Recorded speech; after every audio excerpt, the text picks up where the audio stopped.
Assalamualaikum warahmatullahi wabarakatuh. Waalaikumsalam. Di sini saya dari kelompok 3 akan mempresentasikan yaitu fungsi kinerja dari piranti komputer terapan.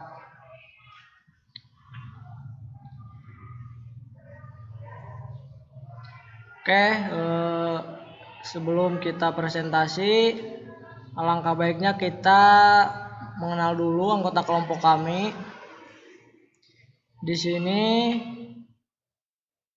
kelompok kami itu kelompok 3 terdiri dari 5 orang, yaitu yang pertama Dimas Adi Mahendra, kemudian Dina Nurwendah Firmansyah, kemudian Dino Harsono, kemudian Egy Sopandi, saya sendiri, kemudian Eva Latifah.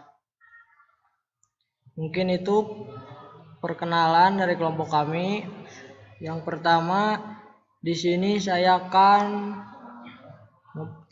mempresentasikan dulu yaitu pengertian dari WAN. Pengertian WAN. WAN atau Wide Area Network adalah kumpulan dari LAN yang dihubungkan dengan menggunakan alat komunikasi modem atau jaringan internet dari atau ke kantor pusat dan kantor cabang maupun kantor cabang. Di sini ada banyak sekali pengertian. Yang kedua, dengan sistem jaringan ini pertukaran data antar kantor dapat dilakukan dengan cepat serta dengan biaya yang relatif murah.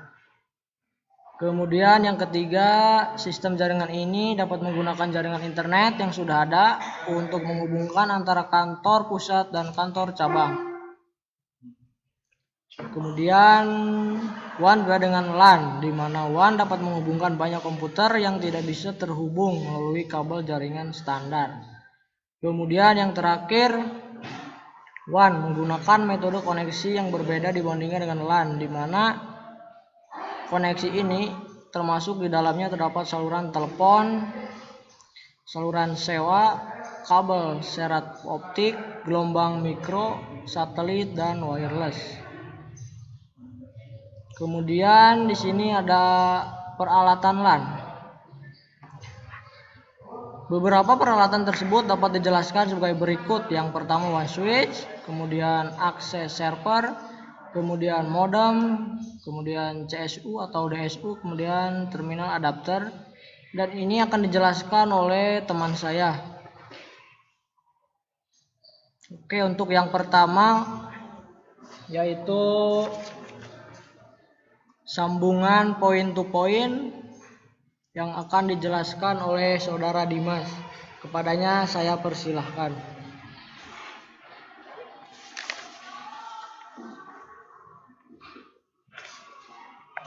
Sambungan point to point. Point to point link memberikan jalur komunikasi tunggal dari pelanggan melalui penyedia jaringan, seperti jaringan telepon perusahaan ke jaringan luar. Saluran point to point biasanya disewa dan oleh karena itu disebut saluran sewa. Untuk saluran point to point, pihak pengelola saluran sewa memberikan saluran kabel dan fasilitas perangkat kerasnya saja. Sirkuit ini harganya disesuaikan dengan kebutuhan dan jarak antara dua titik sambungan. Sambungan point to point pada umumnya lebih mahal daripada layanan bersama seperti Streamlabs, menunjukkan tipikal sambungan point to point melalui WAN. Oke, terima kasih kepada saudara Dimas. Selanjutnya untuk sirkuit switching yang akan dijelaskan oleh saudara Dina, kepadanya saya persilahkan.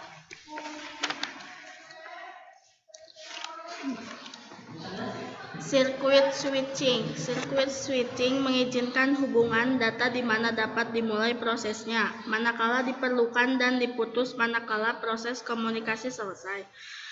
Cara kerjanya persis seperti sambungan telepon pada umumnya. Integrated Service Digital Network adalah contoh dari sirkuit switching. Ketika dua sambungan terhubung dan benar tujuannya, ISDN akan mengirimkan data. Ketika pengiriman selesai, sambungan segera terputus. Oke, Terima kasih kepada Saudara Dina. Untuk selanjutnya yaitu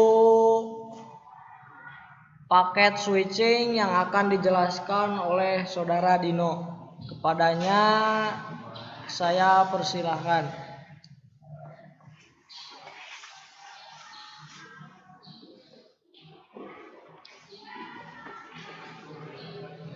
Ya, di sini saya akan menjelaskan tentang paket switching.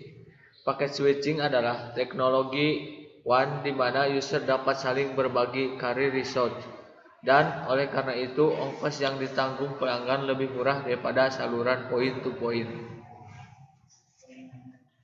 Beberapa contoh paket switching adalah Asynchronous Transfer Mode atau ATM, Frame Relay, Switched Multi-Megabit Data Service SMDS, dan X.25. Oke, kita kembali ke home. Klik home. Untuk WAN switch yang akan dijelaskan kembali oleh Saudara Dino, kepadanya saya persilakan. Oke, WAN switch adalah perlengkapan multiport antar jaringan yang digunakan oleh jaringan pembawa. Gambar berikut menjelaskan dua router pada jaringan WAN. Terima kasih kepada Saudara Dino. Kemudian untuk akses server yang akan dijelaskan oleh saya sendiri, Egy Sopandi.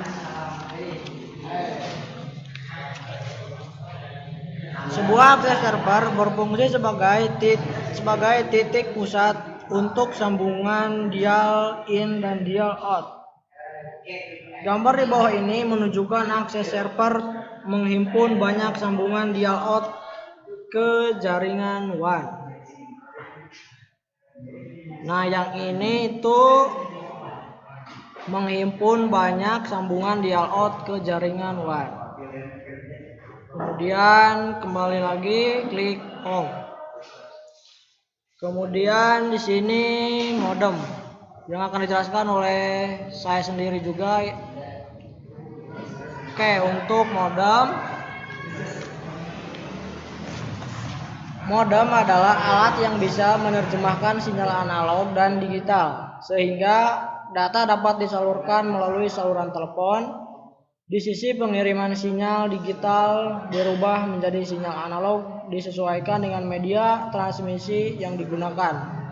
Sedangkan pada sisi penerima, sinyal analog dikirimkan melalui media transmisi sebagai dirubah kembali menjadi sinyal digital. Dan berikut adalah contoh hubungan WAN modem ke modem.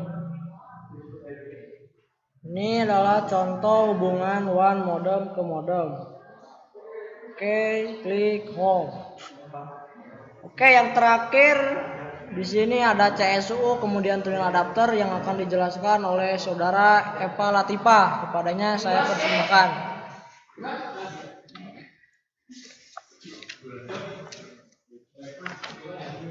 Silakan Eva. CSU atau DSU, Channel Service Unit atau Digital Service Unit, adalah peralatan antarmuka digital yang digunakan untuk menghubungkan router sirkuit digital. CSU atau DSU juga memberikan signal timing untuk komunikasi antar peralatan. Oke, selanjutnya yang terakhir di sini ada terminal adapter ISDN. Kepadanya saya persilahkan, Eva Latifah. ISDN Terminal Adapter adalah peralatan yang digunakan untuk menghubungkan ISDN Basic Rate Interface atau BRI dengan antarmuka lainnya seperti EIA atau TIA 232 pada sebuah router. Terminal adapter pada dasarnya adalah modem ISDN, meskipun disebut juga terminal adapter karena pada kenyataannya tidak mengubah sinyal analog ke sinyal digital atau sebaliknya. Terima kasih kepada teman-teman saya yang telah mempresentasikan. Kemudian mungkin itu dari kelompok kami. kurang lebihnya saya sebagai ketua mohon maaf. Wassalamualaikum warahmatullahi wabarakatuh.